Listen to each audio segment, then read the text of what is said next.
Alexander sat alone at the kitchen table, the overhead light harsh on the untouched bottle of single malt scotch and the plate of smoked salmon he had sliced an hour ago. The apartment was dead quiet except for the low hum of the refrigerator. He hadn't taken a single sip. He didn't need to. His mind was already burning. 22 years. 22 years of coming home to the same woman, the same laugh lines around Daria's eyes, the same routine of dinner, TV, sex on Saturdays if they weren't too tired, church once a month because she still liked the ritual. Victor was 20 now, buried in textbooks at the State University. Barbara, 19 and already living in that new cottage with her husband. Alexander had paid for the down payment himself. He had done everything right. And still, here he was, staring at a bottle he had bought for their anniversary next month, wondering how everything had slipped through his fingers without a sound. He had noticed the shift 4 weeks ago. Nothing dramatic, just little things that added up like drops in a bucket until it overflowed. Daria started wearing the red lipstick she swore made her look cheap. She showered the second she walked in the door instead of kissing him hello. She guarded her phone like it was wired to a bomb. When he asked where she'd been, her answers came too fast, too rehearsed. Vika needed help picking curtains. Traffic on the ring road. Girls' night. Always something. He could have screamed, could have grabbed her phone and smashed it against the wall. Instead, he did what he always did. He watched, he waited, he collected evidence the way other men collect baseball cards, and last week the evidence walked straight into his office. Barbara pushed the door open without knocking, her face tight with something Alexander had never seen on her before, rage mixed with pity. "Dad, close the door." He did. One click. The sound felt final. She didn't sit. She stood in front of his desk, arms crossed. "My friend Lena just started waitressing at Cafe Milano on Sadovaya.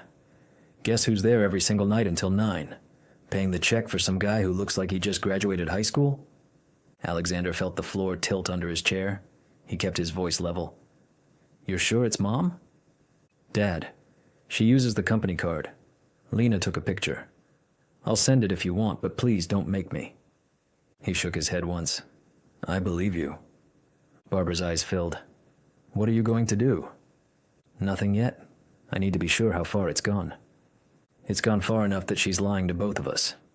I called her yesterday from Lena's phone just to test her. She told me she was at Vika's drinking 1 glass of wine. Dad, she was sitting 20 feet from Lena the whole time." Alexander rubbed his forehead. "I tried talking to her last week. She accused me of controlling her life and locked herself in the bedroom. I've been sleeping in your old room for 6 days. She hasn't even asked why."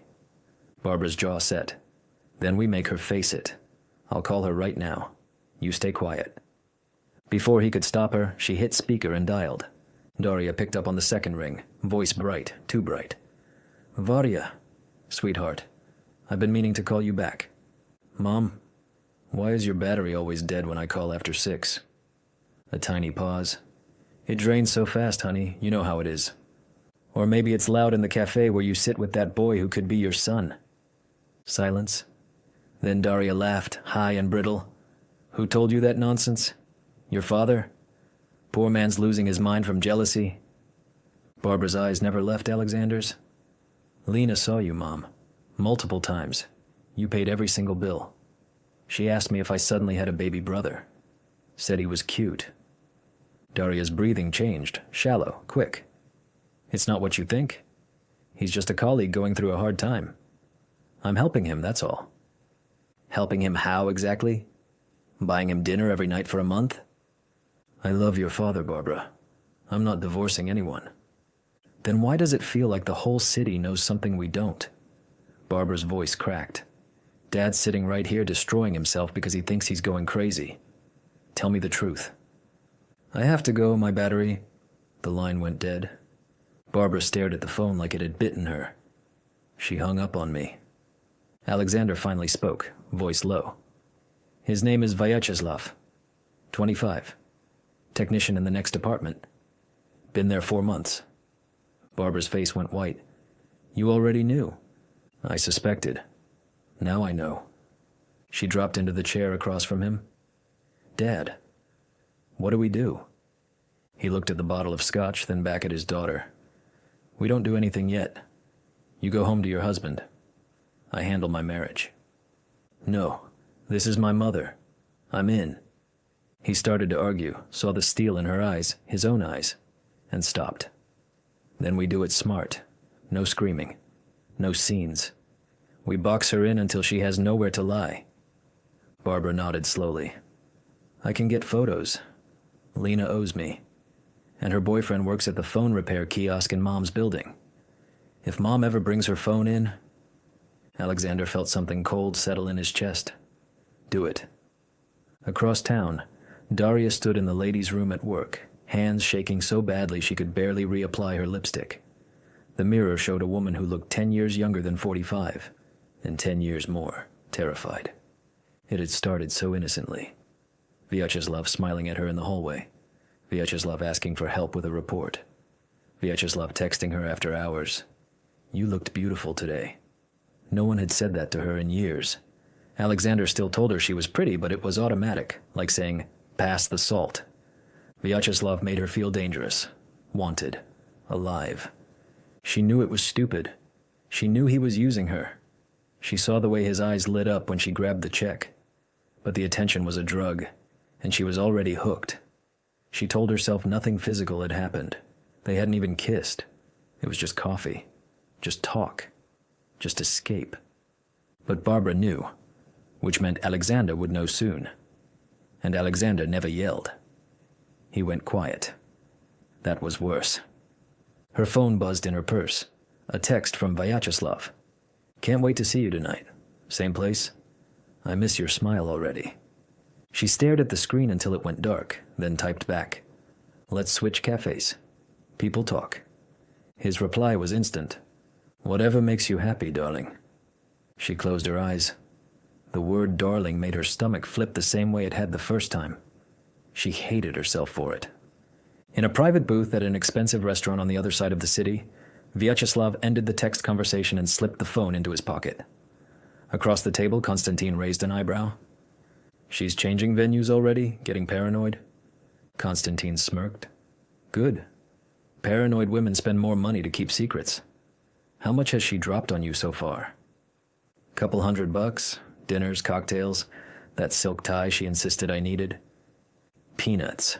You're still in the grooming phase. Don't rush the close. Married ones are the best. Guilt makes them generous. Just keep mirroring whatever her husband isn't giving her. Attention. Compliments. The feeling that someone gives a damn. Vyacheslav shrugged. Her husband seems decent. Stable job, grown kids, nice apartment. Decent men get taken for granted. That's why we exist. Konstantin leaned forward. Remember the rules. Never push for sex too early. Never talk future. Never let her think you need her money. She has to believe she's saving you. And whatever you do, make sure you know exactly what the husband knows and when he knows it. One jealous man with a temper and you're done. Vyacheslav smiled, cold and professional. Husbands aren't the problem. Husbands are the reason the game works. Back in the kitchen, Alexander finally uncapped the scotch, poured 2 fingers, and set the glass down without drinking. The salmon sat congealing on the plate. He opened his phone, stared at the lock screen. A photo of him and Daria on their 20th anniversary, both of them laughing in front of the cake, and felt the first real crack in the wall he'd built around his heart. Tomorrow the real hunt began.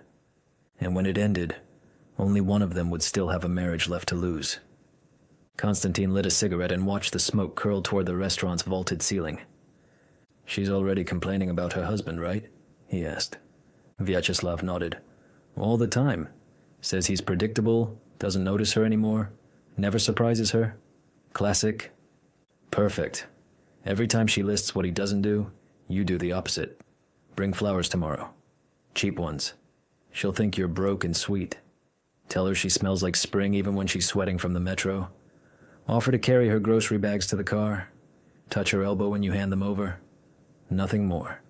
Let her imagination do the rest. When she finally kisses you, act surprised. That's the moment she decides she seduced you, not the other way around. Vyacheslav laughed. I'm still seeing Sofia Pavlovna twice a week.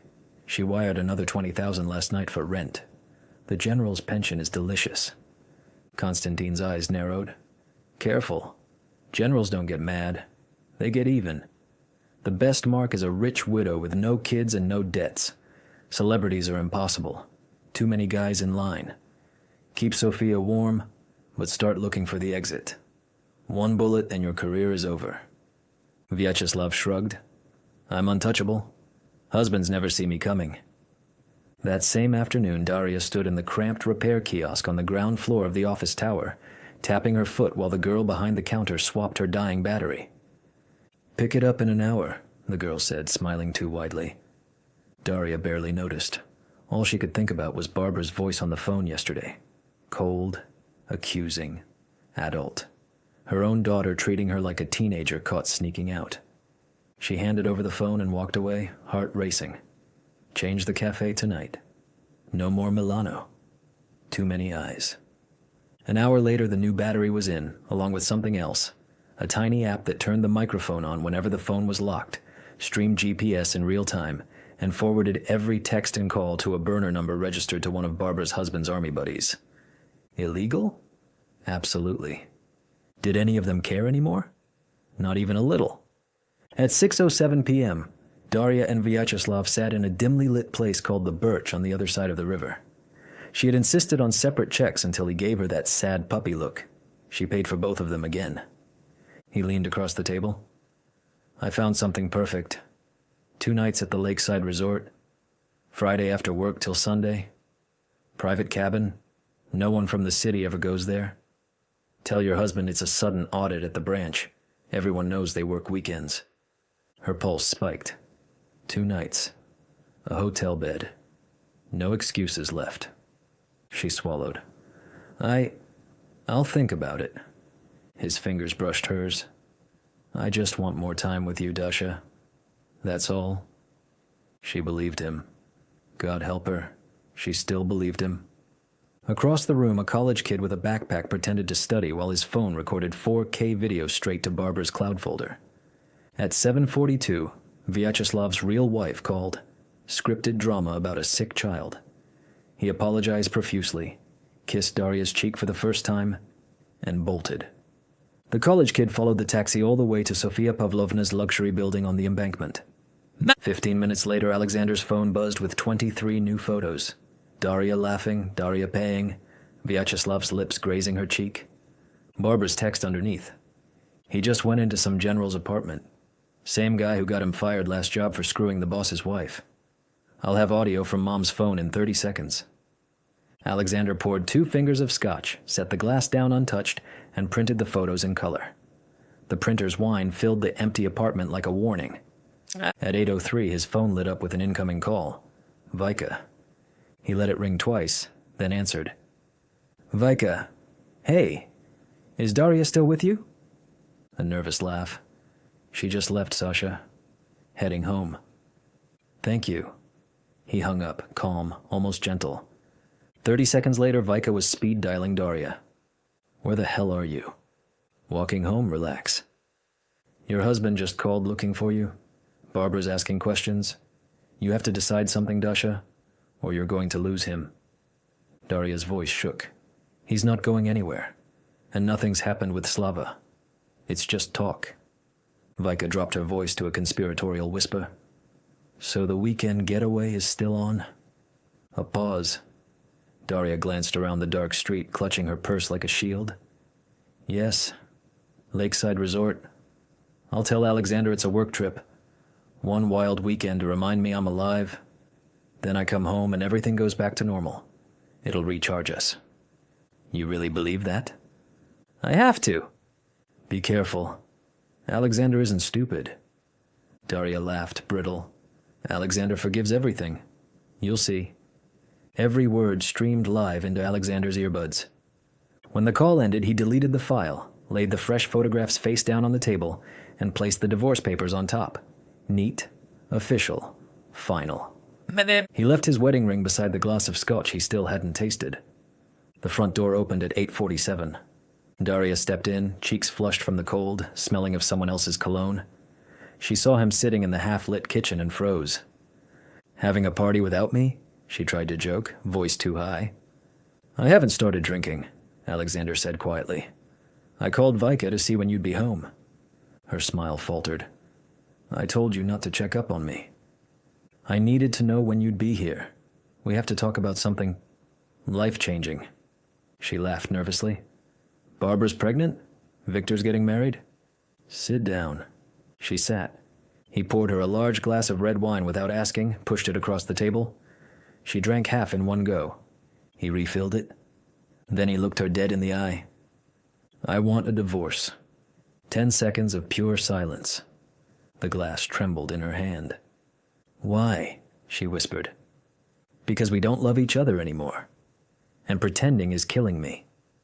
That's not true. You loved who I used to be, he cut in, voice soft, lethal. The man who waited for you to come home. The man who believed every excuse. She started crying. I can change. I'll come home early. We'll have lunch together again. Like before. Like before? He smiled without warmth. Tell me, Dasha, when we were first married, did we spend our evenings apart? Did you need girls' nights every single day? She opened her mouth, closed it. He kept going, slow, precise. Did I ever make you feel invisible? Did I stop noticing you were beautiful? Tears streamed down her face. You moved out of our bedroom. After you lied to my face for the 100th time. She reached for him. He didn't move. I met with a lawyer, he continued. Tomorrow or Friday morning we can file at the registry office. Clean, no scandal, everything split 50-50. You keep the apartment, I'll take the Dasha. No, please, Sasha. Or Friday afternoon I file in court, and then we'll have to list reasons. Incompatibility or infidelity. Your choice. Her whole body went rigid. He leaned in just enough for her to feel the weight of 22 years collapsing. Friday's the day you're planning to spend at Lakeside Resort with your boyfriend, isn't it? The sudden audit at the branch that doesn't actually exist. Her wine glass slipped from her fingers and shattered on the tile. Red spread like blood. Where did you... He finally picked up the scotch, took the smallest sip, set it down. I'm not asking for apologies tonight, Dasha. I'm telling you the new reality. You wanted freedom. You're about to get it. She stood up so fast the chair fell backward. You're paranoid and cruel, and I'm not listening to this until you apologize. She stormed to the bedroom and slammed the door. Alexander stared at the closed door for a long moment, then opened the folder and turned the photographs face up. Her laughing in Vyacheslav's arms, his lips on her cheek, her hand sliding the credit card across the table. He arranged them like evidence in a murder trial. In a luxury apartment across the city, retired General Pavel Ivanovich Morozov stepped off the private elevator at 10:52 p.m., Makarov pistol in his coat pocket. The taxi driver's call still rang in his ears. A young man, mid-20s, expensive clothes, just went up to your wife's place. He unlocked the door without a sound. Moans from the bedroom, his bedroom. He pushed the door open, flipped on the floodlights, and fired once into Vyacheslav's naked thigh as the younger man scrambled for cover. Sofia Pavlovna screamed. General Morozov's voice was ice. I thought my wife was being raped. My mistake. He was already dialing the police himself. Self-defense was, after all, still legal. In their kitchen, Alexander rinsed the broken glass, placed his wedding ring on the divorce petition, and turned off the lights. Tomorrow the real punishment began. And Daria still had no idea how completely she had already lost. Sofia Pavlovna's scream cut through the apartment like a shard of glass. General Morozov lowered the smoking Makarov and spoke with perfect calm. Sofia, darling, I just saved you from a rapist. How fortunate I arrived in time. He dialed 112 himself. When the officers asked questions, his story never waved. He heard cries, burst in, saw a naked man on top of his wife, fired once in the thigh to stop the assault. Tragic misunderstanding. Only later, when Sofia sobbed that the rapist was her lover, did the general's face darken. Pack your bags and disappear from my life, he told her. I always knew you were cheating. Be grateful I thought he was attacking you, or you'd both be in body bags. He lied beautifully. He had known exactly what he was walking into. Prison at 72 was not part of his retirement plan. In the hospital, Vyacheslav woke to fluorescent lights and the smell of iodine. The doctor was blunt. Mr. Orlov, The blood tests show active gonorrhea and chlamydia. We need the names of all recent sexual partners. Vyacheslav gave only one, Sofia Pavlovna Morozova. The police took samples from the general, clean, and from Sofia, positive. The chain was complete. Vyacheslav stared at the ceiling and understood the house of cards had collapsed. No wife, no children. There had never been children, just a useful lie. No job once this hit the office. No more cozy dinners paid for by lonely women. Name. He turned his face to the wall and started planning which city would swallow him next. Thursday morning, Daria flew out of the bedroom still half asleep, mascara smudged, heart hammering. She had to reach Vyacheslav before Alexander did anything irreversible. She didn't see the papers on the kitchen table, didn't notice Alexander's winter coat was gone, didn't register the wedding ring glinting under the cold morning light like a tiny headstone. At work, Vyacheslav's desk was empty. HR had no explanation. Her calls went straight to voicemail. At 5:45 p.m., she sat alone in Café Razdolye, fingers drumming the table, rehearsing the breakup speech she would never deliver. A woman slid into the opposite chair without asking. "You're waiting for Vyacheslav," she said. Not a question. Daria opened her mouth to protest. The woman raised a wineglass in a mock toast. Tatiana Orlova. His wife. Well, ex-wife. For the last 6 months. He still keeps the stamp in his passport. Looks better on the victims. Daria felt the floor drop. Tatiana smiled without warmth. "He told you I'm an alcoholic who cheats, right? That he's raising our 2 kids alone? Classic script. There are no kids. There never were." She leaned closer. "He's in the hospital. Some general shot him in the leg last night. Thought he was raping the old bitch. Turns out your boyfriend likes them even older than you." Daria's lips moved soundlessly. "Oh, and the doctors found a nice cocktail of STDs. They're contacting everyone he's been with. You might want to get tested." Tatiana finished her wine, stood up. "Congratulations. You almost threw away a 22-year marriage for a professional parasite. Hope the coffee dates were worth it." She walked out, heels clicking like gunshots. Daria ran home through streets that felt too bright, too loud. She burst into the apartment yelling Alexander's name. Silence answered. Only then did she see the table, the scotch, the half-empty glass, the thick folder marked, "To the District Court," and on top, his wedding ring. She sank into a chair, legs gone. The room spun. Her phone was dead. She jammed it into the charger, poured the leftover scotch into a coffee cup, and drank it like medicine. The local news was on the little kitchen TV. Retired general opened fire on an intruder he believed was assaulting his wife. The injured man, 27-year-old Vyacheslav Orlov, remains in serious but stable condition. They showed a grainy photo of Vyacheslav on a stretcher, then a file shot of Sofia Pavlovna, silver hair, designer coat, easily 65. Daria stared at her own reflection in the dark window and saw the same hunger, the same delusion. She started to cry, ugly, drunken sobs that hurt her throat. At 9:12 p.m., the phone finally had enough juice. She called Barbara first, trying to sound normal. Barbara wasn't having it. "Mom, where's Dad?" I don't know. He left some papers." "Yeah, the divorce petition, with the photos attached. Really classy ones, Mom. You look very happy grinding on a guy young enough to be your son while half the office watches." "Barbara, please. You want his new address? I don't have it. He doesn't want to talk to you until the judge makes him. Maybe start packing. He's selling the apartment." The line went dead. Daria dialed the landline next. Alexander picked up on the third ring. His voice was quiet, almost gentle. "Hello, Dasha." "Sasha, I'm home. Where are you?" A soft exhale. "Exactly where I told you I'd be, after I found out you were planning to spend the weekend letting another man fuck you in a cabin I would have paid for with my salary." "It wasn't like that. Stop. Just stop." A pause as if he was choosing each word with tweezers. "You sat at our table and told me you were going to sleep with him to spice things up. You honestly thought I'd be grateful." "Sasha, he lied to me. He's married. He has no children. He's a gigolo. He's in the hospital with diseases. I know all of it. I've known for days." Silence stretched like a wire about to snap. I'm sorry, she whispered. I was stupid and lonely, and I thought... You thought I stopped seeing you. You stopped seeing me first, Dasha. Years ago, you just needed someone to blame. I'll fix it. Therapy, anything. I filed this morning. Contested divorce. Adultery is already documented. The judge will see the photos, the tracked phone records, the resort booking in your name. It's done. Sasha, please come home.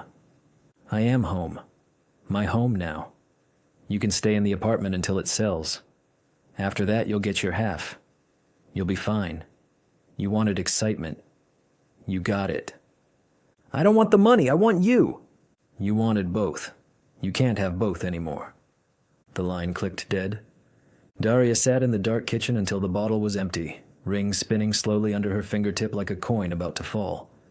Somewhere across the city, Alexander poured himself a small scotch in a rented studio that smelled of fresh paint and silence, drank half, and for the first time in weeks, slept without dreaming of her. Outside, the first snow of the season began to fall, soft and merciless, covering every trace of the life they used to share.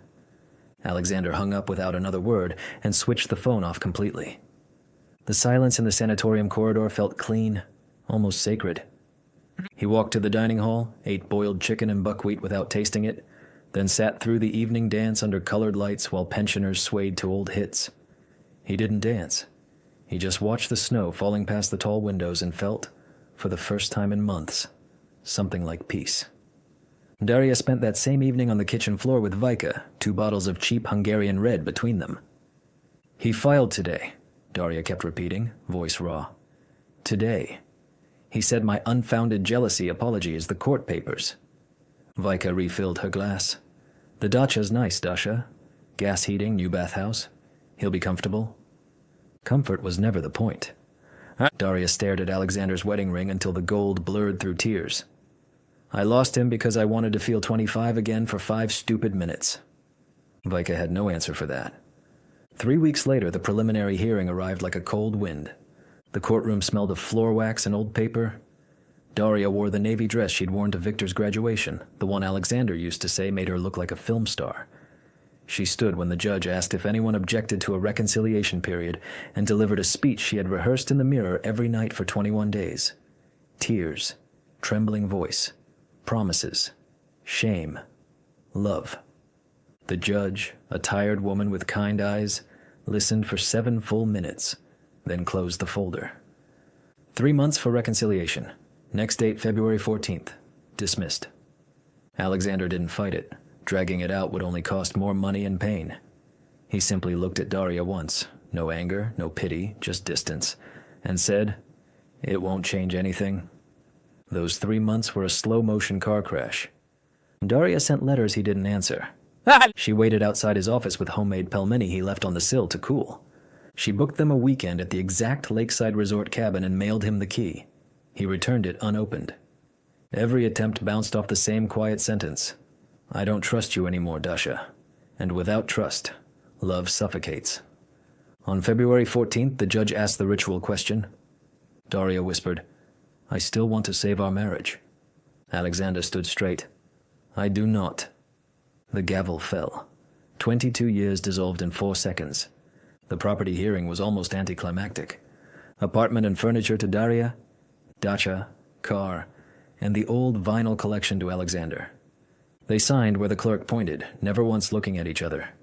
Spring came early that year. Alexander moved permanently into the dacha, planted tomatoes in the greenhouse Barbara and her husband harvested on weekends, and one warm June evening invited the divorced neighbor, Lena, to steam in his new cedar bathhouse. They drank cold kvass afterward on the porch, barefoot, laughing at nothing. By August, her toothbrush was in his bathroom and her slippers by the door. Vyacheslav vanished the day he was discharged. Rumor said he caught a night train south with 1 suitcase and a limp he would carry for life. Nobody looked very hard.